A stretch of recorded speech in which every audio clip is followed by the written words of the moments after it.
never, ever have I been happier to eat my words. So there's been a lot of talk around the global sync up and all that stuff. We got confirmed tonight with the producer's letter that is happening, and that is happening during the worldwide celebration. So, all of that said and done, we have a roadmap, right? But the big question was, when are we getting the Teq LR Goku? Well, spoilers, he's coming next. Literally, what they're going to do is, as soon as the 9th anniversary ends, we will pick up with Teq LR Goku. That means all those rumors and everything that the data miners had apparently picked up on, not the first time, admittedly, but everything that they had apparently picked up on has been changed. Whole thing's been changed. Not the first time that they've pulled this on the data miners. I'm sure Akatsuki long since knows the data miners exist, and they've trolled them before, and they'll troll them again. It's a lot of fun when it happens, but this is outstanding. Like, I love this. Well, as a Dokkan player, I couldn't be more excited. I'm sure my wife is going to be literally just livid with me, because we just leave one hype celebration, we go into another hype celebration, immediately to go into yet a third hype celebration, and everything I'm going to be spending on the game at this point. But nevertheless, as a player, I couldn't be more ecstatic. Now, when we initially talked about this, I said, in all honest likelihood, we're probably going to see Teq Goku at the end of the year, because logically, Tanabata happens and it gets that big rerun at the end of the year. Well, they recently said in the producer's letter that there are just some units that we're probably not going to get basically until, that big event. But if I'm honest, this is the only unit that anybody was upset we were going to miss out on.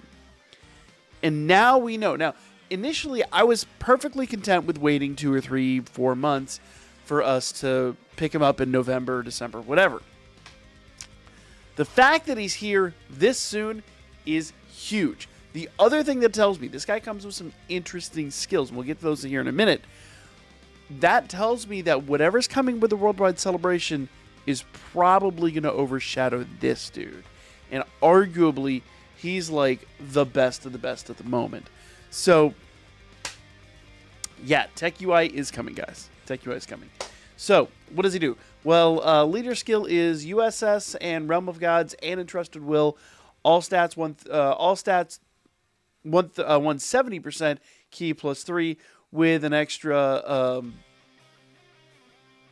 all stat 30% for characters who are representative Universe 7, Accelerate Battle, or Powerful Comeback.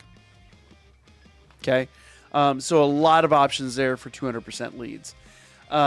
Major SA is raises attack indefinitely, greatly raises defense for 1 turn, causes colossal damage to the enemy, and raises all allies' attack by 30% for 1 turn. So you already know you pretty much want to run him in slot 1. His U Super, 818 key. Greatly raises attack and raises defense for 1 turn, causes mega colossal damage to the enemy, and raises allies' defense by 30% for 1 turn. Now, that one is huge. Huge. And I want to emphasize, if he hits hit the 18 key, hit the 12 key, if you can do the 12 key more than once, we'll have to read his passive, I'm pretty sure you can. That means that 30% should stack on every unit he's with. So you've got to run this guy in slot 1. There's no question about that. There will be situations in which it will not be optimal, but 99.9% of the time you will run this guy. I'm sure I'm going to have a situation where he's going to get absolutely clobbered by whoever is, going to like a really, really, really hard event in a year's time, and somebody's going to be like, why are you not running him in slot 1? Well, did you pay attention to the event? He's going to get murdered in that slot, unalived in that slot. But the reality is, for the time being, I don't think there's much that can touch this dude, at least for the next few months. Once again, we'll see what the worldwide celebration brings. Nevertheless, passive skill activates entrance animation upon entry only once. It's going to be obnoxious if it was more than that. Ki plus 4, attack and defense 77% for 7 turns from the character's entry turn, plus additional attack and defense 77% for 4 turns from the character's entry turn when there's another USS Saga category ally on the team. And Ki plus 7, attack and defense 200%, and a great chance of performing a critical hit, which means you don't have to put any critical into this dude at all. In fact, I got a whole video I'm going to cover on this because we talked about it in Shots for Shafts, and there's still a lot of questions about that. I'll cover all that in its own video. Great chance of evading enemies' attack, including super attack. Reduces damage received by 15%, plus an additional damage reduction of 35% before receiving an attack. Guards all attacks within the same turn after receiving an attack. Launches an additional super attack within the same turn after evading an attack. Launches an additional attack that has a great chance of becoming a super attack as the second or third attacker in a turn, though you're rarely going to do that. It could be a thing, but you're rarely going to do it because you literally nerf whoever's in the front. Now, the exception to that would obviously be if you're just running like a Teq Khalifa situation. I know she's kind of fallen off the map a bit, but if you're just running somebody either just solely to soak up damage on the front, who's a damage reducer or something like that, sure. And he'll get extra attacks. So there's a possibility that you could run somebody in slot 3 that you just want to buff to the moon. That could be a thing. It'll be very rare, but it could be a thing. And the fact that he gets an extra attack in slot 2 really could benefit that. Once again, I will say it's going to be an exceptionally rare situation. But it just means even after this guy starts to like peak and kind of sunset a little bit, he'll still be damn good. So here's the deal. He's got an awakening. He will go MUI. And in MUI, his SA becomes greatly raises attack and defense for 1 turn. Disables enemy's guard. I told you guys guard breakers were coming. I warned you that guard breakers are coming. This is what I was talking about. Disables enemy's guard and causes colossal damage to the enemy. Do not be shocked if we start seeing events that will disable your guard. I warned you. I warned you. We've had guard breakers before, but it means so much more now. Greatly raises attack and defense for 1 turn and causes mega colossal damage to the enemy. Raises allies' attack and defense by 59% for 1 turn. That's huge. Passive skill, attack and defense 300%. Ki plus 7. Attack plus 59% evades enemies' attack, including super attack, and all allies' chance of evading enemies' attack, including super attack, plus 10% for 1 turn from the character's entry. That's crazy. So first stream, that's nuts. That's nuts. Chance of performing critical hit and chance of evading enemies' attack, including super attack, plus 20%, up to 77%. With each, lost my place here.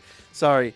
With each attack performed, counters with tremendous power upon evading an attack, reduces damage received by 20% plus an additional damage reduction of 40% before receiving an attack. Guards all attacks within the same turn after receiving an attack, plus an additional attack, plus 91% in chance of performing a critical hit and chance of evading enemies' attack, including super attack. Plus 20% if HP is 50% at the start of the turn. Launches an additional super attack when Ki is 24.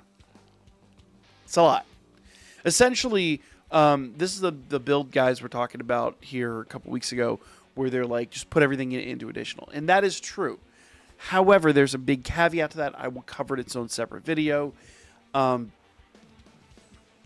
He doesn't guarantee critical hit, and he doesn't guarantee dodge.